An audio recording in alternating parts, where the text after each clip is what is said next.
Good afternoon. So I was just playing a live game of football on my other channel, wrapping up a 1965 football game. And when I got done, I went out in the living room. My wife had found this book waiting for me on the front stoop, The Elusive Shift: How Role-Playing Games Forge Their Identity by John Peterson.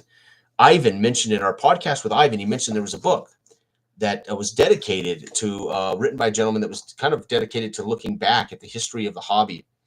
And he made some remarks that a lot of the things we have discussed today, a lot of the things that we have pondered about in role playing over the last couple of decades, turns out the people in the 70s were having the same thoughts, and they were having the same again, we tend to think that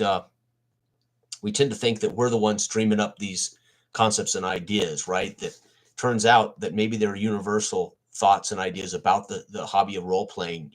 Back in the day, they were having these conversations. So I ordered it, and I didn't know he couldn't remember the title, but Anthony Runeslinger had written me not privately, wrote on that video. It's called The Elusive Shift, and so I found it on Amazon and I ordered it. It was one of two copies available at a price that I thought was doable. This sucker's going pretty expensive used, so it's obviously out of print. I think you can get it on Kindle for a decent amount, but I don't use a Kindle. I'm a book man, so I can't wait. It's the MIT Press, Massachusetts Institute of Technology, Cambridge, Massachusetts. What do they know? What does MIT know? I don't know. No, game studies. Game studies is the actual genre. That's interesting. Peterson shows how the disparate sci-fi, fantasy, and wargaming fandoms formed the collective discourse about RPGs in the 1970s. Early discussions that have since determined today's RPG theory. And as people who, again, I pay attention to theory, and because I'm interested in this hobby on something greater than just playing, but also because we've developed our own game, and so it's kind of meaningful to me. Uh, that was Evan Torner, Associate Professor of German Studies in the University of Cincinnati. A terrific gem that articulates the richness and influence of early theorizing on our current understanding of RPGs. Early theorizing. It is a contribution to the role-playing game studies that neither scholars nor RPG fans should miss, and that is me. Jose P. Zagal, professor of entertainment arts and engineering at the University of Utah, co-editor of the role-playing game studies of Digra, Digra, distinguished scholar. The philosophical conundrums at the heart of role-playing in the 1970s that Peterson lays out in this book are still with us, still challenging us to meet them with fresh insights and new perspectives. An eye-opening and inspiring book with an exclamation point. That's D. Vincent Baker, co-creator of Apocalypse World. Holy cow, that's fantastic. There you go. And I would argue Apocalypse World clearly a different attitude about the hobby of role-playing, right? Apocalypse World definitely definitely providing a different experience, right, compared to the thing that was happening in traditional gaming in the 70s. In Playing at the World, which is in Playing at the World, which is italicized, must be a book.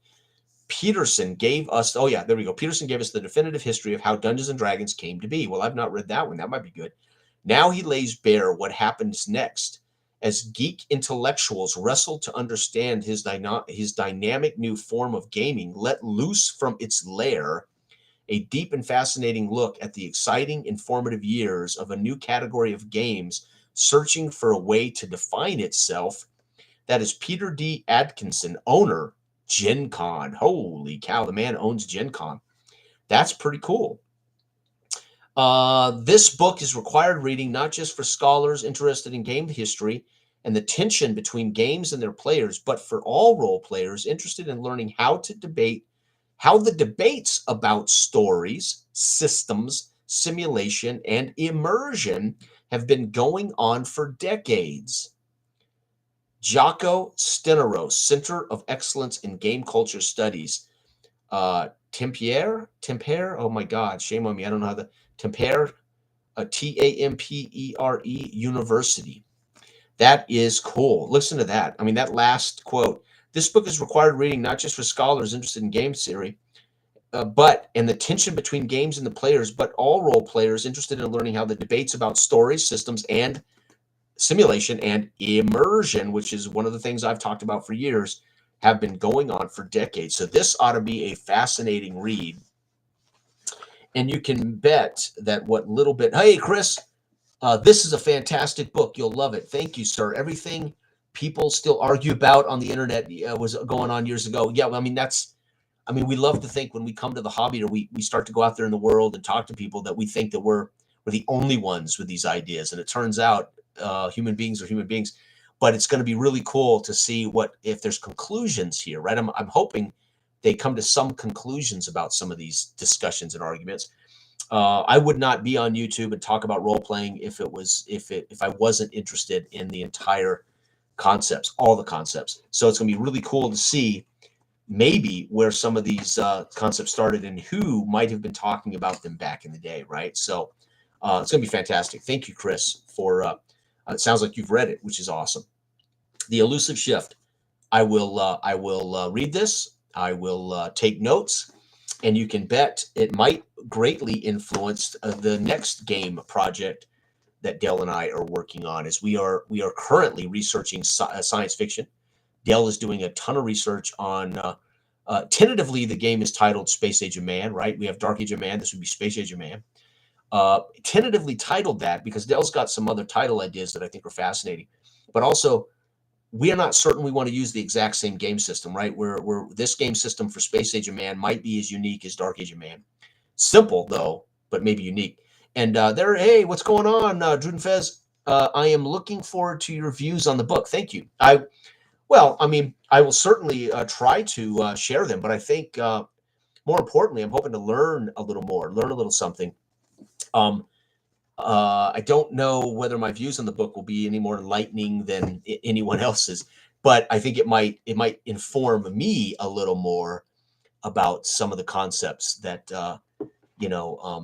I only have been able to get these concepts through conversation with our peers, right? So I only get these conversations, through conversations with Ivan and Anthony and Brian and Dell and when I was in the Facebook groups, you could do some videos and get feedback. And so that's the only way that, that I've actually, let's put it this way. This will be the very first book in my life that I've read that has anything to do with the history of our hobby or with actual game theory, right? I've read Nash's Equilibrium paper on gaming as, what is gaming? Everything else as a game designer is quite literally, I design what, I want to make that suits me. And then you hope that other people would find that interesting, right? My wife paints for her. You can't paint for other people. My wife paints for herself. And then you hope other people find it attractive too, right? I mean, you hope that other people enjoy the aesthetic that you are attempting to express. So either way, I will have more information after this read than I've ever had. So I think there could be some good to come from that. Maybe, I don't know. But yeah, I'll attempt to share some of my insights. I don't know how much I would argue with it because I don't know if they would say anything that I would find in particularly argument worthy as far as disagreeing with. It's going to be more. I am fascinated that in the 70s there were clearly people having these same conversations about gaming, right?